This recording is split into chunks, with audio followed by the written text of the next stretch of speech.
Everybody, cut your sleeves off. If you're watching the video, you know I'm sleeveless and also pantsless, wearing edible underwear, and I've got a heat fan pointed towards my dong.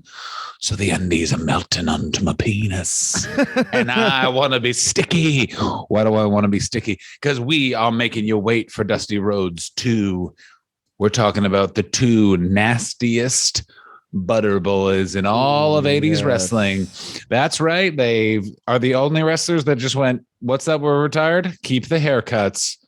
That's right. Let's go to Pity City. Let's pretend to be from the Bowery. It's Jerry Sags, Brian Knobbs, Brian Buff Knobbs, by the way. Ooh, yes. This Very is not true. Ladies and gentlemen. Patreon, sex-exclusive, nasty boys, as ordered by fucking Eric. Eric had some high-level picks. Also, Harley Race, Savio Vega, and Tajiri. We're picking the first one as the Nasty Boys because, you know what? I don't have much time on my hands, and the Nasty Boys are very easy to summarize. You want to know the 1 minute samurai? All right, allow me to do it. Okay, go for it. The greatest tag team of early 90s. 7 words, bitch. Porn in the gym. 4 words. That's 11 words that sum up why this is the shortest yet most impactful episode of the Wrestle Review. Dylan, what's your favorite part about the Nasty Boys? Mine has to be the pornography in the gym. So I think we're gonna christen. I want to do instead of best and worst because sometimes it's like best and worst works, but I'd like to also for this episode high point, low point because I have a very fun low point. I have. Okay, well. Oh, the low point of the I know. We already said my high point. We don't need to say that. That's porn in the gym. Anybody who watches, I got news for you. Anybody who's doing clearly like doing just enough weight to justify exercising, but mostly it's about watching porn in public. Let me explain to everyone what's been happening in the last 2 weeks in my life. I had 8 different problems with my hip and back. 8. we should listen to the first. Everyone should listen to the first episode of the podcast when we're like not young, but like late 20s, and then now just. We, by the way, are not late 20s. We are not late 20s. We are 30s. We are both about to turn 30. We're doing the wrestler review for the entire length of our 30s. When we turn 40, we nod at each other. And we delete the entire account, and then we travel the country murdering everyone who's ever heard the podcast. It's like when I think about this, Mark Maron's been doing What the Fuck so long that like when it started, he was like had that energy of like a bitter old comedian where he's like, I haven't got my fucking due, man. Why is Louis C.K. so fucking established? And then now he's gonna be like doing this podcast till he's 70, and then like the first part where he talks about his week is just gonna be like.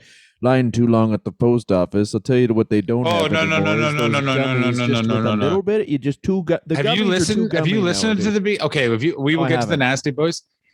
Okay, so here's the problem: is he's become an incredibly successful character actor in Hollywood. Like he's a very rich, popular actor. So his problems now it's shifted to now like here's what I've done in my week, and sometimes it's like interesting, and other times it's like, guys, I'm going to say it right now. What does a fucking mid-level celebrity have to do to get a fucking peanut butter-filled pretzel from Trader Joe's? You cannot find good work in this town. Oh, sure, I just want to underpay an intern to be my slave. But I'm the what the fuck guy. Come on, I got 2 cats. You're just like, Mark. I don't know. Here's the other thing that I'm going to say this right now. Mark Maron's anger and bitterness like reads as so passive and adorable compared to like other podcasters where it's like Mark Maron's rage resulted in me buying some Redfin boots. Well, Joe Rogan's rage resulted in like 4 cops being murdered at the Capitol. So it's like the funniest thing where it's like, if you went into a time machine and then headed back to 2010 and just found someone listening to podcasts, be like, let me see your podcast app and be like, okay, get this. That guy just comes out of the closet on that guy's podcast. And I think they both thought it would be a big deal and no one gave a fuck. That guy just it becomes like a weird, like he doesn't change, but the world changes. So he becomes like the Rosetta Stone of fucking the worst type of dudes. That guy just keeps talking about movies. That guy's fine. It is, but like I saw some clip of like a live Bill Burr podcast with Doug Stanhope and Joe Rogan, and it's just like, first of all, looking at those 3 men, you're just like, Joe Rogan is as muscular. Joe Rogan has more muscle in his body than both of them do combined, which probably isn't saying much, but like he could make. if you divvied up the muscles in Joe Rogan's body, 4 men could walk. You know what I mean? And he asks, of course, Bill Burr how the elk meat is and if he feels more aggressive. And Bill Burr goes, "No, I don't feel more fucking aggressive, you absolute fucking psychopath." The greatest moment in the history of the universe was very recently when long bald man Ari Shaffir was on Joe Rogan's podcast, and I got super stoned in San Francisco when I had debilitating hip and back pain and had to slowly limp through a red light district. Dylan, San Francisco still has street walking sex workers, but only ones that are trans, which I was like, wait, what? Ooh. And they were like, yeah, it's a weird thing where all of the born, like the sex workers that accept, I don't know what the fucking word is. The sex workers that like have their gender assigned at birth is the gender that they feel that they are. They've moved inside, but the trans sex workers of San Francisco say we keep it old school, and to them I say, you're the heroes, girls. Yeah, it is weird to be a sex worker now, I think, and just be like, it's almost like being a travel agent if you have a sex worker that walks around where it's like, we got a storefront still because there is money in that. I don't go in for sex work, but I do go in for classic old school sketchy areas that will maintain a certain level of rent and vibe. And let me tell you, walking around limping because it's the only thing that kind of helped, but also still really fucking hurt because other parts were hurt by helping that part. Listening to that podcast, super baked, while a bunch of prostitutes kept saying things like, "Ooh, honey, why you limping?" Or my personal favorite, "Can I go to your house?" I did try this as a joke. No. But let me just say this. So in the middle of that podcast, Joe Rogan tried to go in with his bullshit, and Ari Shaffir just went, "No, that's not true. No, that's not actually happening. You don't, nope. And it was very good because it was watching a guy who spent the last 3 years just being able to be right. And he's like, oh, this is my friend. And because he was like, New York defunded the police and now there's shootings everywhere. And Ari Shaffir was like, no, they aren't. I live in New York. That's not true. That's not true. There's like 3 shootings in a place no one would go where there's shootings anywhere. Shut up. And he's just like, what? And it was like, yeah. That's what we need to get back to. It was this weird thing for 4 years where everyone was kind of like, we got to figure this out. The world's crazy. We just need to go back to being like, no, don't do that. Are you stupid? Like, well, I heard Rogan talk about this one time, and it's so funny because he obviously suffers from it, where it's like, yeah, man, this guy talks for 9 hours each week. And then he does the UFC, and he's obviously spending a lot of time around MMA guys who, as far as wrestling goes, like, wrestlers now are like weird nerds, and wrestlers, when we're talking about the Nasty Boys, are like, let's storm the Capitol because I would never use a computer, versus the MMA guys where it's like, they're all absolutely like Bolsonaro in Brazil. I learned about him before everyone else because every UFC fighter was promoting him in their post fight. Of course. Yeah. Like I guarantee a guy from Liverpool was like, Bolsonaro's the best. Yeah. Conor McGregor actually said, Bolsonaro, I will have your face tattooed on my broken leg if I can be Minister of the Interior. Yeah, and he was like, sure, here's part of the rainforest. He's Snort it. Yeah. I go fucking shit in it. Conor McGregor. John, I want to ask you a question. I just want to quickly say this. I'm so happy we're doing the Nasty Boys today. This is back when there was a different, before the internet, before the Nasty Boys are the alpha and the omega stepdad 80s 90s vibe that doesn't, this type of human doesn't really exist anymore, which is so lucky. They got so lucky because so lucky in everything that they have, and they are so ungrateful for everything that they have. And they are also just, no effort has ever been put into any aspect of their lives. And they have, like, when people talk about white privilege, there are 3 people you have to look to: Stuttering John, Pauly Shore, and collectively the Nasty Boys. These are all people with no talent, no ability. They're not even fun. They're not nice. They succeeded despite everything anyone ever did for them. What a world. They they exceeded in genuine spite of the word talent. No, I shouldn't say that because I watched some really old Nasty Boys stuff from when they're like 2 years in, and they are such shitheads that they are fully realized professional wrestling characters and high level ones immediately because it's just like, hey, go be shitheads from Jersey, and they're like, all right. They just walked. No. They walked out of their house. And the other thing about no. Here's what it was, by the way, is it was go be shitheads from New Jersey, and then Brian Knobs wet farted bare ass one of the guy's jeans and went, we're from Pennsylvania, and then just walked to the ring. But the other thing about them is they joined professional wrestling as a team. They weren't put together. They joined as friends, they're childhood friends. They met in high school. If depending on which shooter interview, they talk about this friend that like got them together, who's this excessively old man. I don't know, Mike something. No, so there's a man who got them together, and this is, of course, according to other things, so this may not be true, but it's claimed that the man that told him to get into wrestling is Super Bowl champion, and I talked about him in one of my...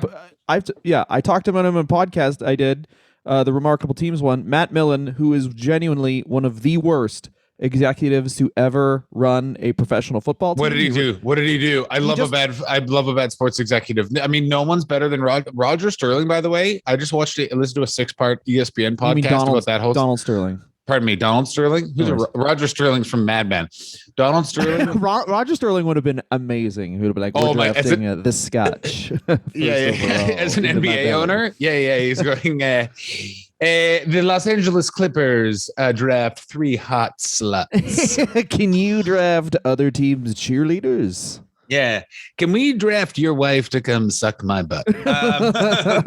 Anyway, so you listen to the Donald Sterling episode and you're like, oh, I see why they got rid of him for that thing that they shouldn't have gotten rid of him for. Because like nothing is better than an objectionable executive in the front office of a sports organization. Because you're like, well, yeah, what are any of these men's jobs? They're just men in polo shirts walking around showers, just being like, good game, shooter. Look at that bicep.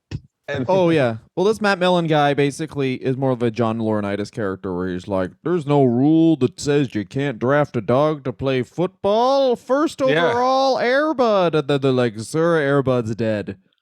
Ray Lewis killed Airbud. Okay, well then, how about this? Me. And he also gets beat up. But he encouraged the Nasty Boys, which, I mean, to be honest, he was a good player. Another good decision he made was to encourage Nasty Boys get into wrestling immediately. They catch on at the AWA because Vern. What's weird is Matt Millen tried to actually draft. He tried to draft the Nasty Boys to the 1995 Utah Jazz. But they said, quote unquote, Karl Malone's too much of a bad guy. That's what the Nasty Boys said about Karl Malone. Yeah, the Nasty Boys met Karl Malone, and then we're like, we just attack people from behind. We don't make them pregnant and then just flee. Yeah, we don't make them pregnant and then for some reason drive away in an 18-wheeler, which is somehow the weirdest part of Karl Malone's personality, which was he is obsessed with and owns many 18-wheeler trucks because he, quote unquote, finds them relaxing to drive. Karl Malone, you are history's greatest monster. Oh, we could do a Karl Malone episode. He had a couple matches. Oh my God, we could do a Karl Malone episode. Oh my God. He's a piece of shit. He's an absolute piece of shit. He got a girl pregnant at 12. 15. No, I believe the girl was 15 and he was not a child. He was a big man. He was a big man. Let me put it this way. Here's how you describe Karl Malone's personal life.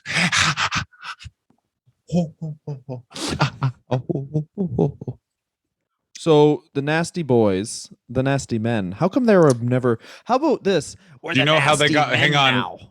Oh no! The Nasty Men sounds like it's Karl Malone and a bucket of chloroform. That's Hitler.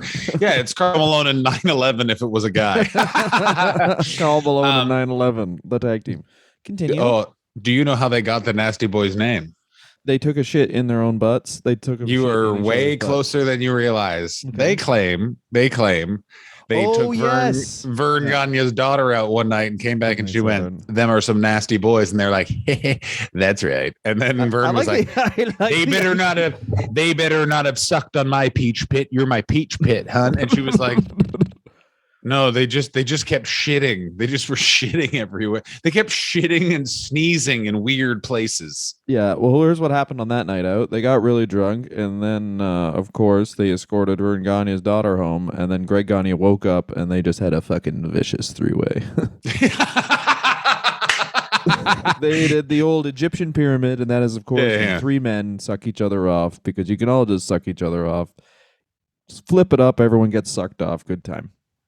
Dylan got once again nailing it. Now, listen, Dylan, something else I want to say, and if you interrupt me, I swear to God, I will fly to Toronto and I will treat you with respect because you're a good friend of mine.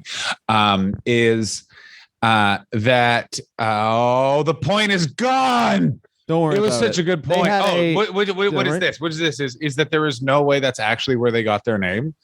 Because there is no way that Larry Zbyszko's wife went Larry Zbyszko and that woman. If that woman's tasted men is both Larry Zbyszko and the Nasty Boys, she should be hosting this podcast. We need she'd be the third mic, and she'd just be fully naked. She'd have boogers on her nipples, and she'd be open cheek farting for every point. She'd be like, "Let me tell you about Vern," and then wet, angry shit noise would be heard, and then she'd go, "Hey, hey, hey, hey, Arby's." I never thought about the fact that Vern Gagne, I mean, this is Hulk Hogan saying this, so of course, like everything in wrestling, this is why I don't feel bad not knowing stuff about wrestling, because like it feels like the whole thing is a lie. Like everyone just lies. Anyway, Vern Gagne has apparently tried to hook, of course, Hulk Hogan up with his daughter. And of course. And then Hogan said, "Nice tits, but looks like Vern." And then that's someone's wife now. You know what I mean? That's Larry Zbyszko's wife. Yeah, and now Hulk Hogan's trying to get in there. Hulk Hogan's like, "Well, now that she's someone's wife, give me your number." I didn't know I could hurt someone. If it hurts, then yes. Yeah, and then Larry shows up in those weird, very the most brief of fashion trends, which was short sleeve, thin, button up, almost a Cubano shirt. Ooh. But it's got flames on it, baby. One of the official many. I'm wasted, and I'm a dad from 1998. Yeah. The official. I know all the lyrics to break stuff, but I'm into the Deftones style guy. As in one of Dylan's excellent jokes. Do you get given a dragon shirt when you grow a ponytail, or do you have to buy one? I don't remember the bit. I fucking butchered it, but it's very good. Very old, but yes. Yeah. We'll just add that part. Dylan nailed it once again. Ooh, look at me. What's my finger on? The pulse of society. Goddamn right. So they start off in the AWA. They are bear in mind, they were trained by Vern Gagne. Vern Gagne trained both Ric Flair and the Nasty Boys. Oh, what different portraits he doth paint given the year.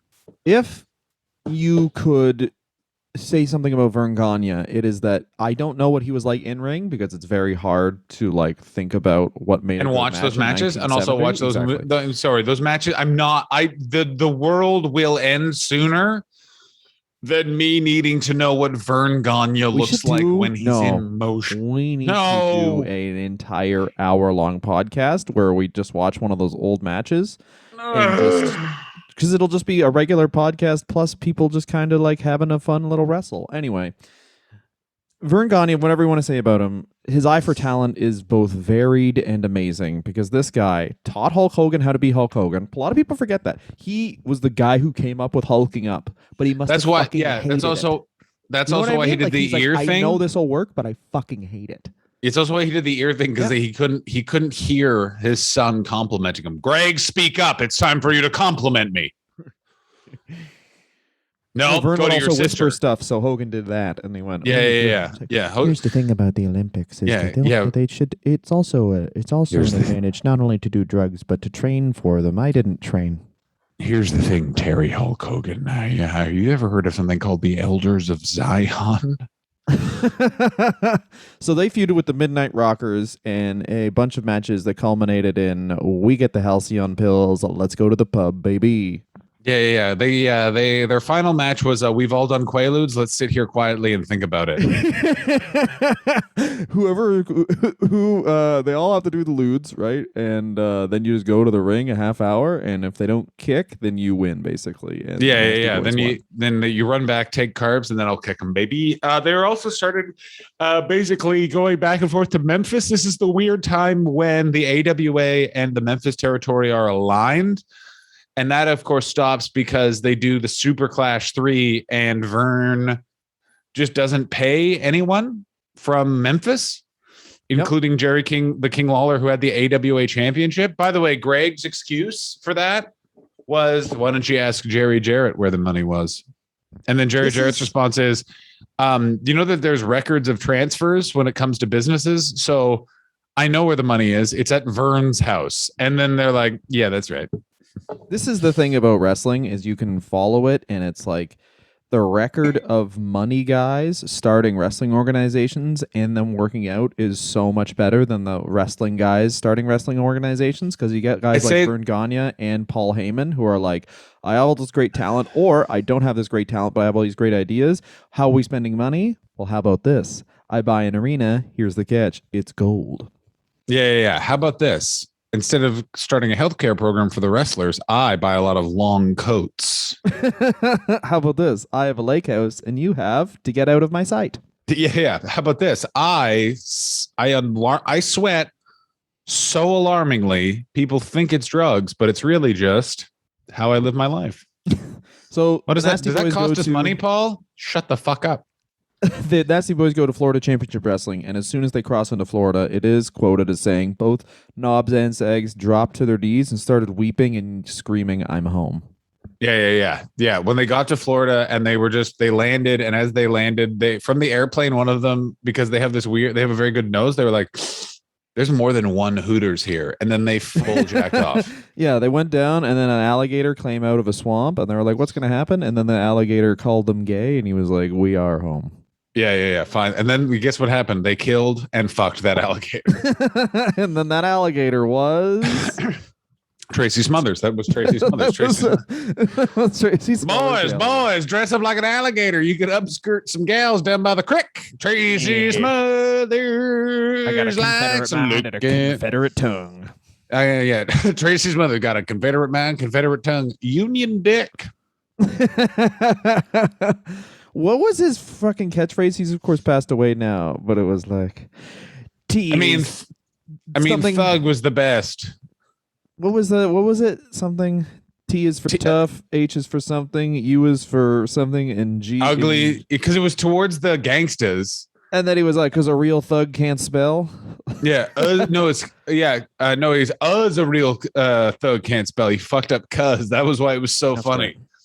Nasty Boys go into WCW and apparently have some pretty good matches with the Steiner brothers in a match of we're just actually fighting, but then they tell us who wins at the end. Yes, and it's funny, they do not give it up for the Steiner brothers in other ways. Like they're like, yeah, they were strong, but they weren't the best at fighting. Here's the thing that was always known about Knobs and Sags, and I can't remember which one is which, but it was always said is one of them actually knows how to fight and the other one's just a mouthy bitch. Knobs is the blonde hair and he doesn't know how to fight, and Sags Sags is actually tough. Because you can see in the shoot interviews, Knobs is like, they ask Knobs about stuff where it's like, hey, after Macho Man died, you said a bunch of crazy shit about him, and then Knobs this is so nuts. The shoot interview is being held in the aisle of a comic book store. There is no lighting, and Sags is like clearly trying to like body language talk to someone off camera, while Knobs is like actively dying, which is the weirdest part. Like you just see a guy like it's like, are you is your heart actively stopping working right now? Like, yeah, bro, I gotta go watch some porn in the gym. He always had a big fat head, but then like you look at them later on, we'll talk about their TNA run, and it is perfect. I mean, it's so crazy that even happened. I mean, I love companies where Hulk Hogan gets the most power. Anyway, he's just like, let's bring in my mom. She's the Intercontinental Champion. I mean, have you guys thought about just fucking taking a shit? Hulk, have you ever actually? Here's the TNA X Division champion, dude. I just nutted in a toilet, brother. That pin is low key. But have you ever actually like paid attention during wrestling? Here's the thing with WrestleMania 6. I was not actually there. And in WrestleMania 3, dude, I was in every single match. I'm Ricky the Dragon Steamboat, brother. Yeah, here's something that they don't fucking tell anybody else. I dated Andre the Giant's daughter or his dog. I'm not sure who that was. I really wish you just hadn't said daughter. Why? I dated Andre the Giant, brother. Oh, that would be so funny. That would be so funny. Hey, I miss him. Spunk in my mouth, dude. Anyway, the Nasty Boys, December of 1990, go to the WWF, and this is their. Apparently, by the way, Knob says that him and Hogan didn't become friends until WCW, which is fascinating that they got in there. That must have been part of the, like, you were in WWF, right? Yeah, well, anyway, get in here and beat Too Cold Scorpio, buddy, because this is WCW, and we want everyone to think it's WWF. And what is amazing is they come in and here's the thing with the Nasty Boys, especially if you were a kid at this time, which I was Tell me the thing. Is they looked so different than any other tag team, and they also what they did look like is they looked like bad guys that were from movies that were coming out the same year, which is so unique for wrestling to actually accidentally be on the pulse, which they weren't. It was just Jerry Lawler was like, stop wearing tights, wear a long jacket. You guys aren't in the greatest shape, so you need to cover your bodies and just look like the movie Repo Man. Yeah, look like hooligans, and they look like hooligans from all of the Death Wish movies after the first one, where it goes from like this man pushed to the edge to like this white vigilante lets all these poor people know that's bad. Like that's like they look like punks. They look like big punks. Exactly who you said. Who are doing something almost like 80s movies. But I want to be specific. They look like punks they look like punks as interpreted by like corporate board members. They're not actual punks. They're like, yeah, we skateboard and we sleep at our parents' houses. Yeah, they look like the guys who get shot in the dick in RoboCop. That's exactly who they look like. Yeah, they look like they're they walk into any room and just go, bitches, leave. Yeah, and also, obviously, WWF aimed at children, aimed directly at me and John at this time, and they look like Bebop and Rocksteady. Yeah, this is exactly. So you're just like, and I love these guys. Like, they're so fucking good. God, they're good. And their gimmick was basically like, how do they win matches? Well, they smell bad. Yeah, their gimmick is they're yucky boys, and they are managed by Jimmy Hart. Jimmy Hart was so annoying in this because also all the Nasty Boys promos, a lot of shoulder movement. They're physically like bouncing. Yeah, and there's a lot of throat and noise, and then just Jimmy Hart going and they're going like I've heard of people being illiterate.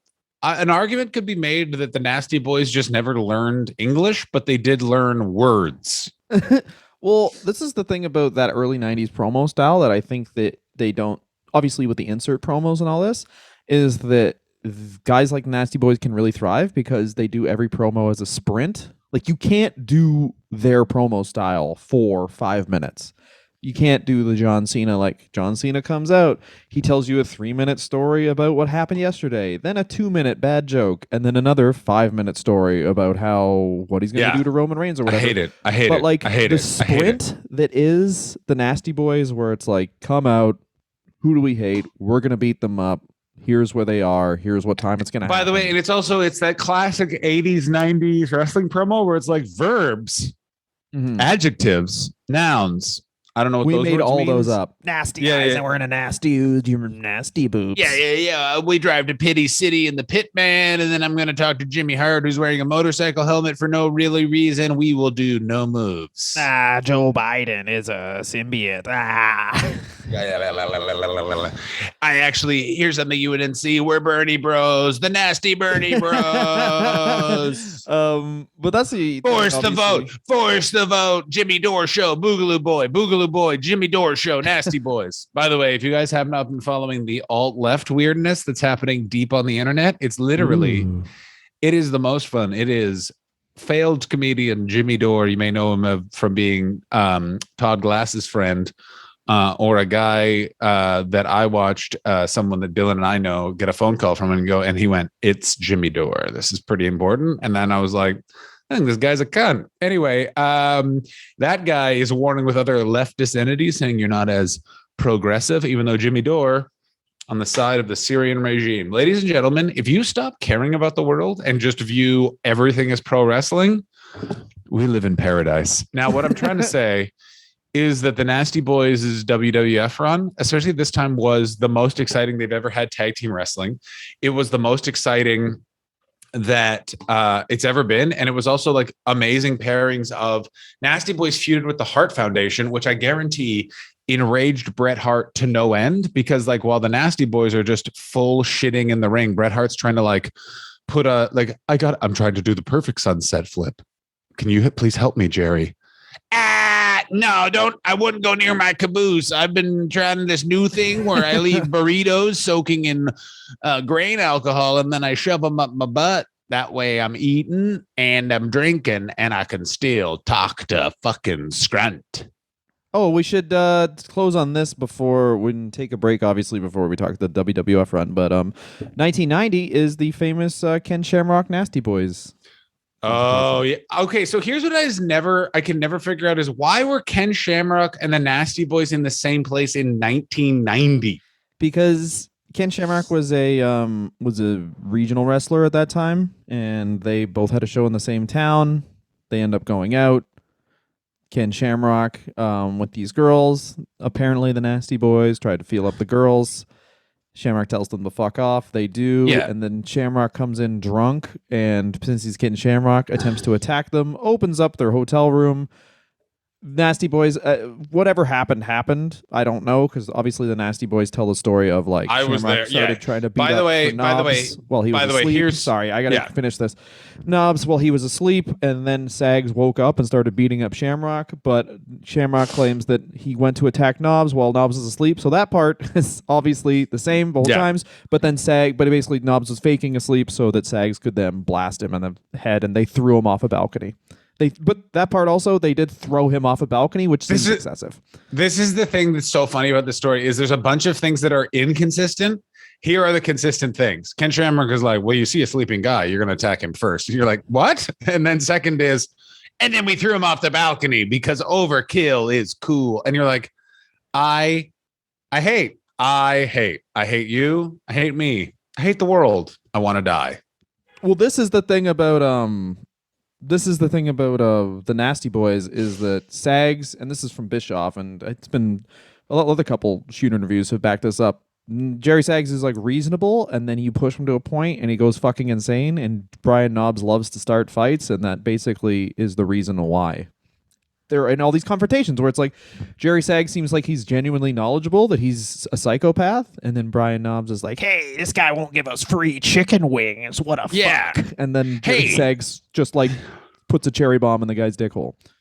Yeah. It's like, hey, do you think? Okay, I can't wait to get to the end of the Nasty Boys run because it's such an interesting dynamic where it's clearly that Sags is just a nice man who can fight, but is kind of a dumb weirdo, and Knobbs is an asshole who's like, I like the blood. Like, here's what's not known.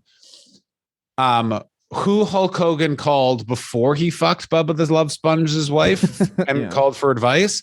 Here's what I'd like to think happened. He called Knobbs and he was like, hey, what's up, brother? I'm thinking about cucking Bubba the Lumps. Buddy, you gotta do it and you gotta film it. So I got something to blackmail you with. And he's like, what? And he's like, never mind. What else are we gonna watch while we work out? Nasty-ized. Nasty. We gotta nasty-ize the gym, and they removed the toilet so I could stop shitting next to it. And of course, to end that story, the Nasty Boys constantly telling the story of how they beat up the world's most dangerous man. But you know the follow-up. You know what happened during the Attitude Era when they met at an airport. Well, this is another thing where they both say completely opposite things happened. No, it's not completely opposite. It's subtle differences, but you can reveal the truth, which is Ken Shamrock. This is, first of all, the best, which is Ken Shamrock's in an airport. Just in an airport, sees the Nasty Boys, goes up to them and says, why don't we step outside and finish this? I don't like how you're talking. And they were like, you're crazy, man. And then Knobbs then said, you touch me. That's a federal crime. And then Ken Shamrock was just like, that's what I thought. And then went back in line. And they tell the story of he confronted us. We were like, fuck you. And then he got back in line. And I'm like, okay, Ken Shamrock's telling the truth. Ken Shamrock is telling the truth. Ken Shamrock went, we go step outside. And then they were like, that's a federal offense. And then Ken Shamrock was like, oh, you're not a threat to me? Because I'm Ken Shamrock. I came out of the womb and my daddy threw a pack of cigarettes at my baby head and just went, get a job, you embryo. So Ken Shamrock is peaked for violence at all times. Hence why he would attack a sleeping man or threaten someone in an airport. Yeah. It's crazy. Ken Shamrock is fully fucking nuts. And we're going to take a break right now. Well, wait. No, before you, no. We're not taking a break. It's a paid, yeah, we're not taking a break. Also, never forget this. Ken Shamrock still upset about how the first UFC went down because he wasn't allowed. He was either had to wear or wasn't allowed to wear shoes. And he's like, that made the apron slippy. That gave whichever Gracie beat him at the first UFC. He's like, that gave him an advantage. And it's like, Ken, you gotta let it go, bud. And he's like, I will not. This is all I know. 90 years old. I will never admit defeat. So Ken Shamrock, by the way, last guy to stop wearing the very weird late 90s, early 2000s fashion feature, which is they are not sunglasses. They're not regular glasses. They're just square glasses that have light blue lenses for absolutely no reason. Why are you wearing those, Ken Shamrock? You look like an asshole poet. So the Nasty Boys end up winning the tag title. Of course, they win it off of the Hart Foundation, and they're the first team I remember watching where it was like, okay, Demolition, how do they win matches? Oh, they're really strong, but they cheat. And the Nasty Boys were like, oh, they just cheat. They just hit you with stuff. They're shit. They are considered a progenitor of hardcore wrestling. They held the titles until 1991 when the Legion of Doom came in and absolutely spunked them. They spunked them. They were kind of this weird holdover where it's like they immediately go into the tag team mid-card and then lose their entire push, culminating with the fact that they were going to get a tag title shot against Money Inc. And then basically Hulk Hogan was like, no, me and Brutus get it. And then they just left WWF. Yeah, they just left, which I got to tell you is probably the best move because what else are you going to do? They head to WCW almost immediately. Such a crazy short career for the Nasty Boys as well. It's literally 7 years in Major League Wrestling. Well, it is and it isn't. Okay. Because it's this odd thing of their look was so good. They kind of capped, like, if you're a wrestling fan that goes to conventions and you hear the Nasty Boys are there, you're going to be like, fuck yeah. You know what I mean? Like it's no matter when you start liking wrestling, when you go through the lore of it all, you will see them and be like, that seems fun. They're like the Dudley Boys in that. Like the Dudley Boys are better wrestlers, better people. And Bubba Ray does not come across like a good man. Like no one talks about strip clubs that much while wearing shorts for him to be a good guy. And still I'd be like, yeah, he's a better guy than the Nasty Boys. But the thing is that they head to WCW and they were so good in this time period. They were a lot more in shape. They were a lot more active. They were also with and against tag teams that could actually fucking go a bit more. Do you know what I'm saying? Like it was Harlem Heat and the Blue Blood. So it wasn't like you're not wrestling against Bret Hart would be like, here are the moves you will take. And then the match will be over. And they're not wrestling against Money Inc., which is like Ted DiBiase is full drunk. And Renee Shyster was like, whatever just gets this over with. And they are against I just want to Harlem. Yeah, they have a series of matches with Harlem Heat all before the NWO comes in that are so fucking fun because clearly this is again the time where WCW benefited from being where a lot of the territory bookers went because they could just be like, these fucking fucks from Pennsylvania can't wrestle. Harlem Heat, just fight near some mustard for 10 minutes at the beginning of every pay-per-view. And they were like, still getting paid the same? And they were like, of course. And they were like, great. And so they have these really fun, hardcore, weird, no holds barred matches at the beginning of a bunch of pay-per-views, which again goes to my point of, well, how did the WCW beat WWF? It wasn't just the NWO. It was like on the WWF TV in 95, it's King Mabel reading from a book slowly for 45 minutes at In Your House. And then you go to WCW and it's like Brian Pillman saying crazy ass shit and quitting. And the Nasty Boys and Harlem Heat are just running through an arena, throwing mustard at each other. What more fun would you like? Yeah, and they come into WCW and, of course, have the, as chronicled, made famous really by Mick Foley's first autobiography, the Cactus Jack versus Max Payne match, where it's like The Nasty Boys talk to Cactus Jack and like, wait a minute, the whole thing you want to do to get over is just take bumps? All right, well, I'm going to hit you in the head with this brick. Well, that's not really like a good, no, too late, Yeah, through the brick. Mick, I brought the brick to the arena. Yeah, but by all accounts from Mick Foley, they're just fucking assholes. And like, they wanted to go 50-50, but the Nasty Boys said no, and Knobs was friends with Hogan, so he got to just kind of do whatever the fuck he wanted. No, nothing is ever talked about how clearly Mick Foley hates Hulk Hogan's guts. Like it's never really Well, it'd be hard stated. not to, wouldn't it? Yeah. Oh, yeah. But it's just very funny about how much he sort of avoids Hulk Hogan or talking about Hulk Hogan. Like he's never really in the same place as Hulk Hogan very long. He doesn't ever want to be around. Like it's an interesting old situation. Dylan, all I'm saying is interesting. Interesting. So the Nasty Boys get the WWF treatment of basically they're booked as like mid-card, lower mid-card people in the WWF towards the end of the run. And WCW. WCW. Oh, pardon me. Sorry, in WCW, they're booked as they cannot be beaten. You know what? It's a lot like Hacksaw Jim Duggan, where it's like Hacksaw Jim Duggan was whatever in the WWF, and then he comes in and he beats Vader immediately. Yeah, that's so. What I also find very funny about Tell me. Hacksaw Jim Duggan is it's like WCW didn't pay attention to anything else that happened. They were just like, all right, let's get ourselves a match going with people. And they're like, in the WWF, Hacksaw Jim Duggan yelled ho and had a flag and then was murdered in the ring, while they get to WCW and the booker had only seen the crowd reaction at the very beginning of saw Jim Duggan walking out, so assumed that he was the WWF World Champion for a few years.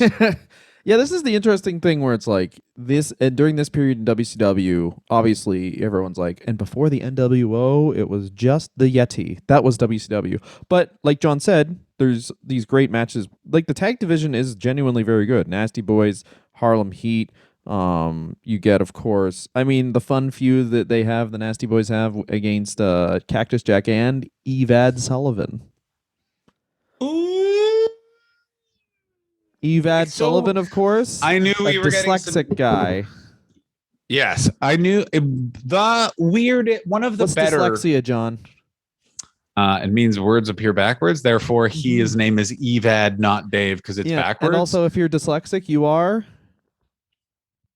useless. You're essentially a broom with organs, according to WCW. Who was booking WCW in 1994? Was it just like Kevin Sullivan? It's Kevin Sullivan. Was like, I got an idea. How about this? I have a brother. He's got dyslexia. I know a guy with dyslexia. He's a fucking straight up piece of shit. He's a fucking. So the logic was Hulk Hogan was obsessed with keeping the Hulkamania I'm like for the kids image at this time. Yes. And Kevin Sullivan as the booker was also having problems because Hulk Hogan was also letting everyone beat him. There's a bunch of Kevin Sullivan interviews that are actually very interesting at this point. One of which is really good because for 45 minutes he just kept saying, yeah, I killed Chris Ben. Anyway, so I organized it. Oh, I can't remember a Boston accent. It is also his is also super deep and weird. Like it's this thing of you look at your name. I can't do it. That was really good. No, anyway, what the point? The point. I killed Benoit. Is that good? There it is. That's very good. I killed Benoit. I put the dogs in the pool so I could fuck them. There we go. We did like acting voice warm ups before that. Yeah. Tree. I killed Benoit. Piss on my mouth in the tree, not in but on. Now, not in but on. Continue. Do you ever think about that we say these things on this podcast and you are in fact a human father? I think about it most episodes where Jordan I'm just Peterson like has kids. I can say whatever I want. Yeah, we're doing way better. Yep. All right. Gloves are off. He has a guide on how to raise a kid that was like recommended me on TikTok, and then I wanted to be like, I got to throw my phone out. What have I looked at in my life? That tells me that tells the algorithm that Jordan Peterson raising kids. So you put them in the woods. So you know the Instagram Discover page? Mm-hmm. I can tell when one of my friends is about to really take a left turn because what'll happen is it's all the normal stuff, and then there'll just be one video that you can see from that full screen where you're like, uh-oh, why is that there? And then you're like, which one of you? And so for those you don't know, the Discover page is popular. The algorithm populates that with things that one or more of your followers are into based on interest. And basically, if one of your followers is really getting into something and liking a bunch of stuff of one genre, one of those videos will appear in your feed, meaning I got someone that is about to go full PB OK. That's Proud Boy Oathkeeper in the feed. And that person is Dylan's son. Yeah, Dylan's son. Really? Not even 1 year old. And he's actually listening to the podcasts I've been suggesting. Yeah. Oh, does he? He is the truth in many ways. They're not going to suspect my army of babies when they storm Canadian Parliament. I'll tell you that. So cute. So into freedom. So this is a controversial part of the NWO because the NWO comes in and you have to bury people to get the NWO over, but you have an upper mid-card tag team that you've established essentially for 3 years in the Nasty Boys. And how do you treat them? They want to join the NWO. They're heels. And honestly, as far as the NWO's makeup of being like this kind of like pseudo biker gang, it makes sense to have the Nasty Boys in there. So what they do is the Nasty Boys join, they put the t-shirts on, and then they do a beatdown destroying the Nasty Boys. Now, you make sense to do that. It is the best cringe Hollywood Hogan ever does because it's Hollywood Hogan. It's so fun watching Hulk Hogan in these times because he forgets he's a bad guy all the time. So they'll start attacking people and he'll like look around and be like, oh yeah, get them boys, get them boys, do it for the family business, get them boys. And you're like, oh, it's like your dad trying to pretend to be Batman when the kids are playing Batman. It's very off-putting. But they attack the Nasty Boys, they beat them down, and by a lot of people, like, this turns the Nasty Boys, of course, against the NWO. But it's this weird thing in the NWO storyline. I hated when this happened because it means like it's like if these guys want to join the NWO and they can't, they shouldn't be like, oh, this is WCW's another line of defense. It should be like these guys are like literally cast away and they're nothing. They have these guys are traitors. They even have to work their way back into WCW, and they lose all these because they're like fucking traitor pieces of shit. But they come back and they have a bunch of matches with the Outsiders, and then we get the Sags and Hall incident, which is that this is fascinating. This is so fucking fascinating. Let's be honest, Dylan, one of us has a family, and the other one has a bum shoulder and got real stoned and watched every shoot interview on this incident last night between the hours of about 9 and 11. I got a lot to say. First off, Kevin Nash is an asshole and knew that he started this whole fucking thing. So Kevin Nash Scott Hall potatoes Sags in a match and says, I'm sorry. But obviously Sags remembers the potato. He hits him in the head with a chair. And then they're at a house show in like Louisiana or something, and Sags just gets hit in the back of the head with a chair and assumes it was Hall again and goes nuts and just knocks his teeth out. Oh, yeah. Kevin Nash knew that it was actually him, but was like, ooh. Well, no, it's interesting. No.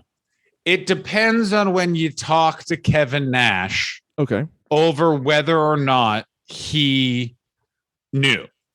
In that, sometimes he's like, yeah, I did that. And other times he's like, let me say this about Jerry Sags. You don't go against the boys. And it's like, don't go against the boys.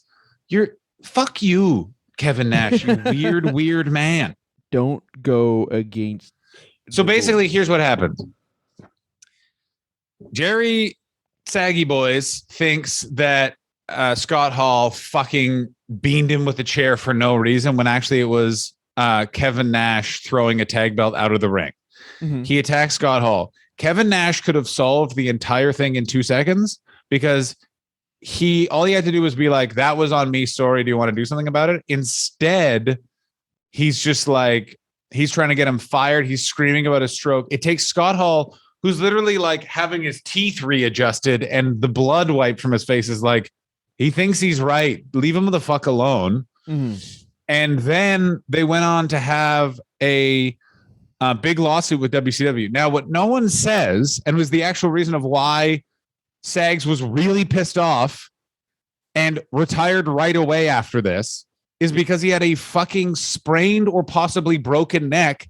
And JJ Dillon was like, you're fine. Go to the ring. So he was ornery because he had a neck injury, but because he was the aggressor, he couldn't sue over that because he went to the ring, and the only witnesses to that incident were Scott Hall and Kevin Nash. So it's this even dumber situation where Jerry Saggs could have been like, Sonny Ono, Norman Smiley, any person. No, he would have had a way more open and shut case against Turner. It's like, one of your employees put me in danger. Yeah, and he couldn't do that because of his hot-headedness and his dynamic with Jerry Saggs. Like he could have had way more money than everyone who was involved in the Sonny Ono civil action lawsuit. Ooh, it would have been good. But yes, of course, they like legit. It's 7 years. They retire and are not really seen of for 10 whole years until what happens? They get a dark match against a 21-year-old Drew McIntyre on SmackDown, and hot and taut Dave Taylor. He's hot and he's taut. So they're so stiff with Drew McIntyre, it pissed everyone off. And since there was like family and friends in the audience, they took so long to get. They took like 2 minutes to get to the ring. They stopped, and they were stopped and having full conversations with family in the ring. Which I'm going to say this right now, I respect it. I like it because they're walking to the ring and they're right. They're going, who the fuck's Dave Taylor? I don't know what Ireland is. That's my dad. We're in Tampa. And what happens in 2010, but during the Hulk Hogan era in TNA? Guess? Get the Nasty Boys beating Team 3D. Yeah. Oh, yeah, we did. Oh, yeah. And Saggs is whatever. Like, Saggs looks fine, but Knobbs is a fucking planet. Well, the thing with Knobbs is, listen, I'm not here to body shame, but I am here to say that when you're doing an athletic contest, when you're doing an athletic contest, I should not be able to identify the Carl's Jr. sauce that is on your wrestling gear. Shame. You should feel shame. Yeah. I made Brian. I made Brian Knobbs do a walk of atonement because I saw him walk from a Quiznos directly to a Jack in the Box, and then I went and got a bell and a hood, and I went, I don't think so. And I was like, just get naked. And he's like, I am naked. This is paint. And I was like, good Christ. I was in the swimsuit issue. This is all body paint. Everyone draft an email to Brian Knobbs and write, you should feel shame because of your body. Yeah. From Dylan Gott, not John Hastings. John Hastings, good guy. Dylan Gott, bad guy. Subject line, body shaming for you, fine. Here's what's so crazy is I had no idea that this happened in TNA. TNA in 2010 is hilarious. Wild. Like, it's literally Dixie. It's because bear in mind, within 2 years ago, this is the 2 years ago, TNA is AEW, but they're actually fucking backing it up a little bit. Like, every match is exciting. It's interesting characters. Most of the storylines are like, I want to beat this guy for the title. What? All right. Like, it's so good. And then within 2 years, it's like Hulk Hogan and Eric Bischoff are in there. They've just made the Four Horsemen with AJ Styles, which is the craziest thing ever. Because Ric Flair's like, woo, we're going to fuck some girls. And AJ Styles is like, are any of those women lizards? Woo. Like, climate change doesn't exist. Okay, AJ, just keep wrestling. All right. So I would love to see the vaccination numbers for the WWF roster, and I can guarantee I can guess it to a man who is vaccinated and who is not. Let me put it this way: SmackDown roster vaccinated, Raw roster, oh boy. Oh, there's some skeptics, but anyway. This is the thing about TNA in 2010 versus AEW, obviously in 2021. No. The reason why everyone loves AEW is because they get a lot of old guys in AEW, but they get the old guys who will play along. They get the Intercontinental guys who are like, yeah, I'm fine jobbing. They don't get, you get Hogan who won't job, like literally can't do his finishing move, but still clears the ring with punches. During this time, he brings in his buddies who then beat Team 3D, who are like top of the card at this time, and then they're top of the card. So in January, boom. And by the way, I know you're all wondering. You're wondering, okay, they barely see. They kind of like pop back it in, but like they've never we haven't heard the sad they have other job story. How did they make all their money? Throughout their entire career, they would pop to Japan as one of the biggest attractions for less than new and all Japan, because they were exactly what Japanese people thought Americans were at that time. Like Stan Hansen and Bruiser Brody were the 80s version. The Nasty Boys were the 90s version of that. So the Nasty Boys have a fuckload of money. Like they were double and triple dipping in a time of wrestling. And then it's 2010. They're trying it again. They debut in January, and by March, they are fired. Why are they fired, Dylan? They creeped out Spike TV executives. How? There was a man there with a suit made of Maxim magazine covers, and the Nasty Boys made them being like, I mean, listen, I watched bangbus.com, but I don't know a guy who bought the original van and makes people just sit in it to think. I guarantee this is exactly what happened. They were like at the Spike TV party, they were playing music, and then Knobs was like, let's put on some real party music. And it was just the sound of him jacking off to porn. Yeah, and the porn was also very loud. And he was like, I'm almost there. I'm almost there. I'm almost there. The trick is I try to aim the load so it goes in between my teeth through the teeth hole in my mouth. So then I get a little protein treat. Call me old fashioned, but I'm more of a guy who's conservative, so I don't use paper towel. I just use one towel I have. I'm a conservative Republican man, which is why when I jack off, I try and shoot the cum through the hole in my face, which is I'm missing one tooth. I try and shoot that cum through that hole, and it goes into my mouth, and I go, dinner is, Florida caviar, I always yell. But they get this match, honestly, like Jimmy Hart makes his return to TNA, of course, because it's full Hogan, and they beat Team 3D. Team 3D wins a ton of other matches against the Nasty Boys, but like, dude, it's crazy how immobile they were. And then TNA did the same thing when they brought back the Steiners, where it's like, these are like senior citizens now. It's not even like, oh, how could you bring back these guys? They only have a couple years left. They have no years left. It's bad. Yeah, I don't know. It's like they couldn't wrestle when they were professional wrestlers. The last thing that we need now is them just wrestling, but also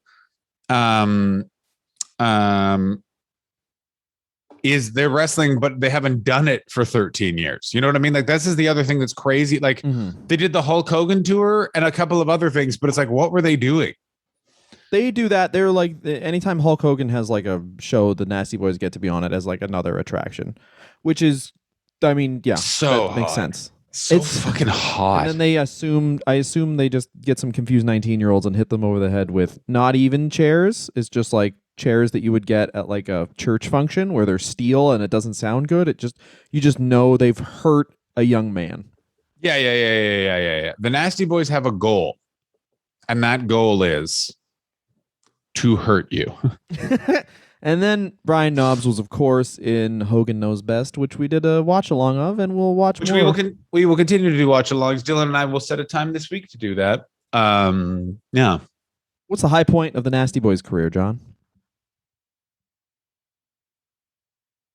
All of it. These are two people that were not qualified to do a job, and they are a very good argument could be made they deserve to be in the WWF Hall of Fame. I got news for you. If Coco Beware goes in the Hall of Fame, the totally Nasty Boys should be in the Hall of Fame. Also, high point, their WCW run in 93. I removed my original high point. Their WCW run 93 to 97, phenomenal. Also, here's how big of a dick Jerry fucking Knobbs is. Sags is out because of a neck injury and that whole lawsuit. Do you leave the company with your friend? No. You become a hardcore wrestler, Nasty Jerry Sags, and stop wrestling because of what event, Dylan? Knobbs, pardon me. Go for it. What event? Junkyard Battle Royal.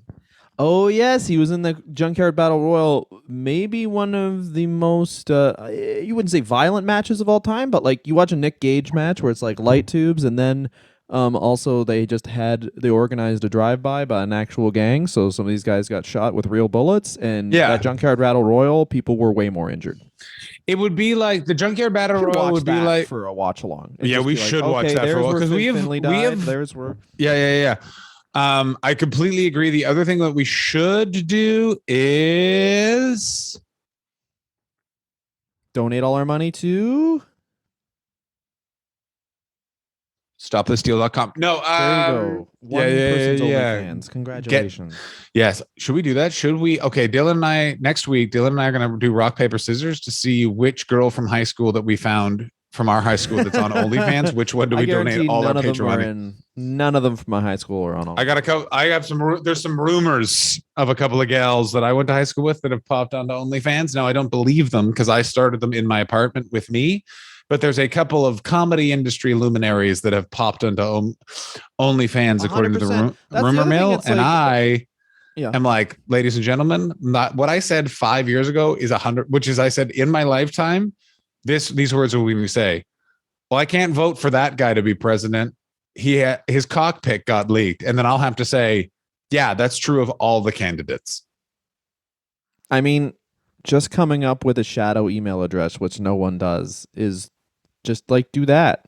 The amount of people who I know, I see stories on the internet where it's like a girl does comedy and has an OnlyFans, and then a guy's weird to her and then immediately signs up for her OnlyFans. I was talking to someone who is a comedian who does have one, and she had a bit about it. And then I asked, I was like, anyone else? And she was like you wouldn't believe, like you wouldn't believe. And I was like, what?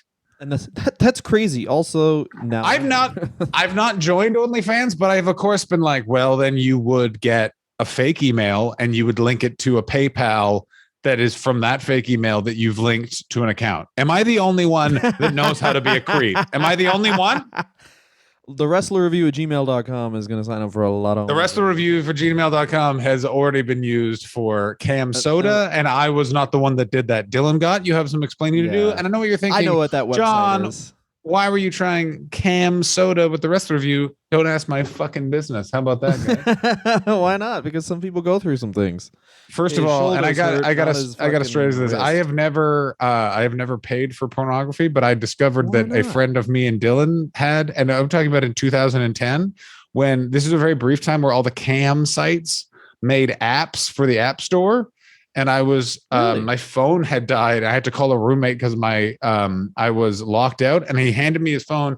You know, on iPhones, you can swipe through and then there's pages of apps.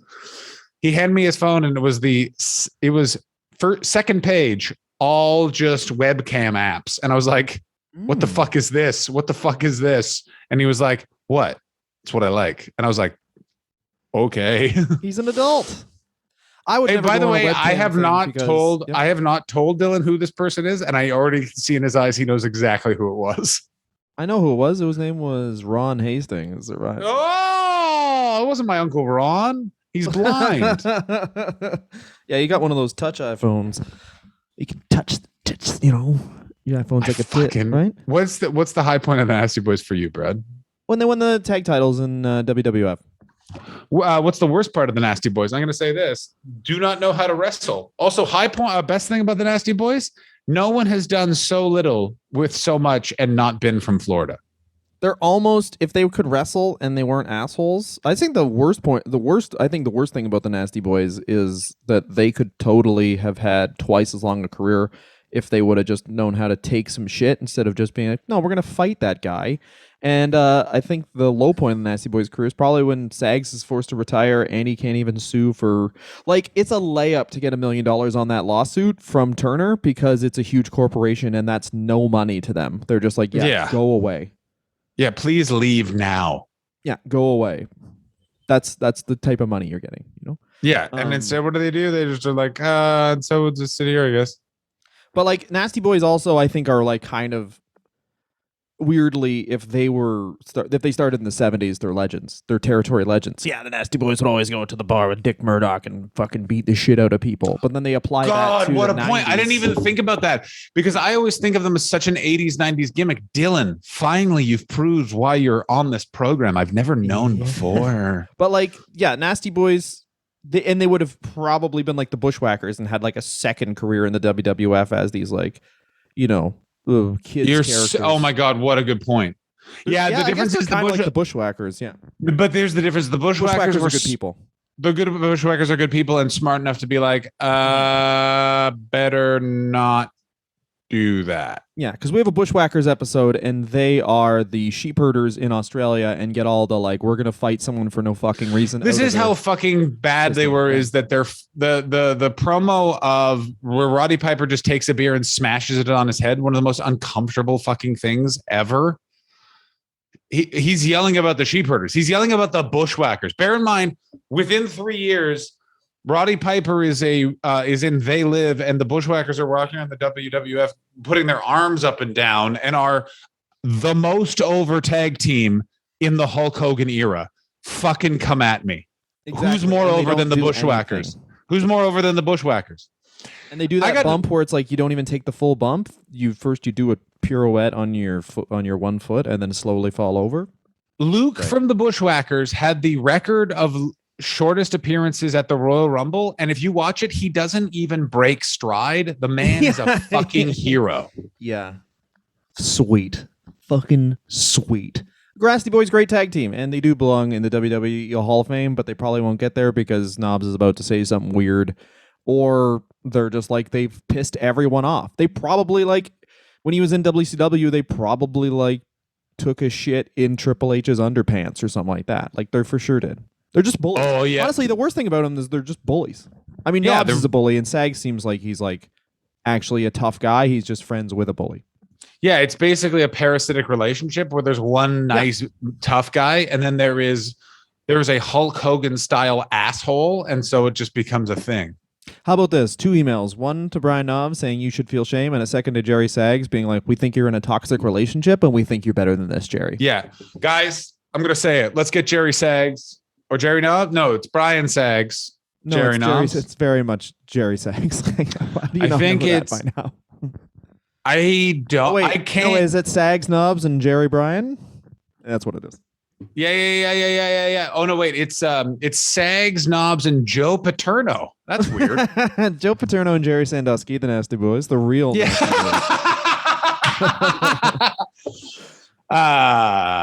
By the way, they actually got their name. I have another match against the boy in the shower. The Cincinnati Reds were also called the Nasty Boys at this time. That's where they got the name. By the way, it wasn't from who? No, Nasty Boys. Those Reds were 1990. Nasty Boys have been called the Nasty Boys since 1985. Shit. Yeah. And also, it's not that uncommon a name. I guarantee other things were called the Nasty Boys. Name one thing. 1975 Nasty Boys. I'm going to Google it right now. And you know what? I'm going to watch gay porn on my phone. It's going to be 1974 Nasty Boys. All right. Oh my God. You're so close. 1974 Nasty Boys. Burt Fegg's Nasty Book for Boys and Girls in 1974. You did it. And that book buy this book. Burt Fegg. I like it. Crazy. All right. Well, I'm going to read this whole book. And I think that's a good idea. For listening. Thank you very much for Eric for this great suggestion. We'll do other Patreons. I'm sorry if we just really drew one out of a hat. So if anyone else has a suggestion, I know John Cooper. Here's what it is I fucking love the Nasty Boys. In the end, I hate them, but it's like it's everything you want from a wrestling tag team. They do not know how to do their job, and they're very arrogant about how good they are, even though all the evidence points against it. Yeah. Give these men the Intercontinental title belt. They are the very foundation of wrestling, which is 2 drunk fat guys at a bar who think they could beat up everyone on television. Here's the thing is if Dylan and I get either one of us get a catastrophic brain injury that increases the size of our medulla oblongata, and that from the movie Waterboy, we would be the Nasty Boys. Well, and and also like all I'm saying is the guys that Dire Straits wrote that song Money for Nothing about would be an amazing professional wrestling tag team. It would fucking be the best. That may have been the Nasty Boys. By the way, did you know that the Heart Foundation was based off of a different Dire Straits song? Money for Nothing. Oh, yeah. Brothers in Arms. Ooh, or Sultans of Swing. Sultans of Swing is actually just about some dads who learn how to play That's about us. That's about us. Yeah. Mark Knopfler was just driving through London. He was like, who are those 2 dudes being so cool? And we're like, hey, Mark, we're the rest of you boys. And they're like, no, you're the Sultans of Swing. And then Dylan just went, and they were like, that's how it goes. That's a good riff. All right. Also, may I say this about Dire Straits? Let me just say this. I've never heard music be so exciting, yet the singer always so bored. Like the music's all like, and this is the singer. We're the Sultans of Swing. We're the Sultans. It's almost it's like a bad Bob Dylan. Thank you so much for listening. This has been a Dire Straits podcast. Yeah, my name is Mark Knopfler. Dylan Gott is who they're singing about in Money for Nothing. Yeah, anyway, see you later. I'm John Desire or whatever. Bye bye.